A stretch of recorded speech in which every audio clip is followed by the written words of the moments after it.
Hello, my most amazing artists. Today we're looking at name illustrations. A name illustration is where you change the letters of your name into illustrations or pictures of things that you like and enjoy.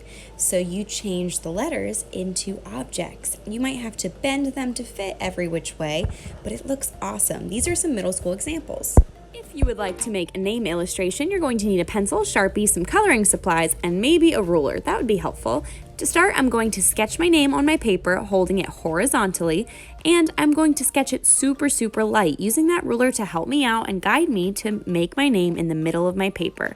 Drawing super light because I'm just going to erase it later. Now, before anyone says, I can't fit my name, there's too many letters, you need to scale it down to size. What that means is that if you take your ruler and map out how many letters are in your name, you know exactly how big you can make each letter.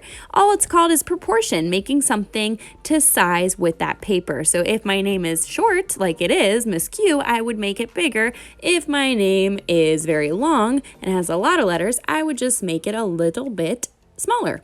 Now I'm going to make my letters into different objects. So right on top of there, I'm going to draw different objects that represent me. I started out with some art supplies, a pencil, some crayons, and a marker. But now I have to get a little bit more creative because now I'm not just thinking about straight lines and things I could build the letter M with in person.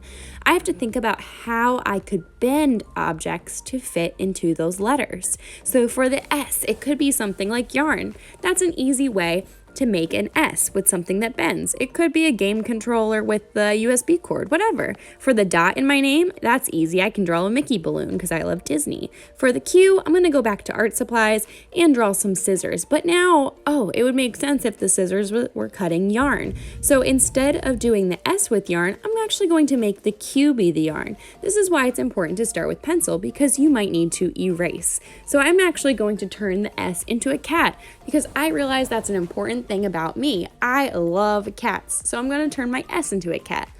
Think about the way that something could bend to make that letter. How would you move your body to make that letter S? You would move it so that part of it was curved at the top and then the bottom curved at the bottom. So I'm making my cat stretch out into the letter S, using that tail to make the top curve and then the paws and the face to make the bottom curve. You can stretch any object into whatever letters. Even if it was a pencil, I could have stretched it and made it a stretchy pencil into an S. Then I'm going to trace over all of my objects in my name with a marker. This is a really important step to make sure that your name really stands out before we add color. It's going to be much easier if you drew bigger to trace over your pencil lines. If you drew really small, you might want to consider using a smaller marker or pencil to trace over top. This is important because now I get to go erase. I'm using a large eraser and erasing in the safety zone of my letter L to clean up my pencil lines. Now I'm ready to add the color. I'm going to try to really color in these objects to make them stand out. If I just left them the color of the paper or plain black and white, then it wouldn't really be able to tell what they were as easily. I'm going to think about contrast. Contrast is when something stands out against the other. So I'm switching my colors for each object. I'm not coloring them all in the same, even though I could easily have had a yellow crayon next to the yellow pencil and then a yellow marker.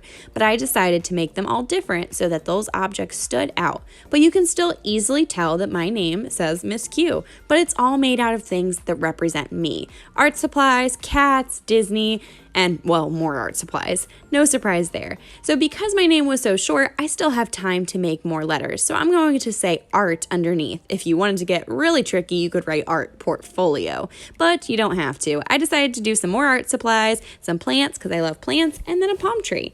Now, when you're done with your portfolio, on the inside, we're going to be gluing a piece of paper. This piece of paper says September, and it has a spot for your name and class code at the bottom. Now I'm going to draw a self-portrait. A self-portrait is a picture of you.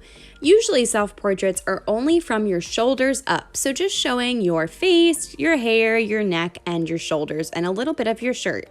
Usually not your entire body, but that's up to you if you want to include it. This self-portrait is all about you and how you draw it. It doesn't have to be in the same style I drew mine. This is all about showing what you know. So I'm going to use those special set of crayons to try to find my skin color as best as I can match it up. Same with my hair color, and then I can color my shirt anywhere I want to, I can color the background, I can even color the picture frame that it's in.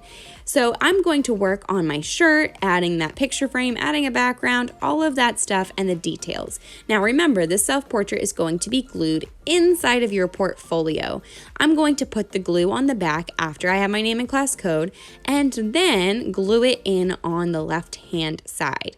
If you accidentally glue it on the right, it's no big deal at all, but I'm going to glue it on the inside of the front cover of my portfolio, making sure that that glue was all over the back and that I don't glue it in the middle and it's not sticking out over the edge. I want to make sure that I can close my portfolio without having that paper stick out of the edges. So I'm going to give it a good massage, make sure that there's no edges sticking up. If there are, you might need a little bit more glue.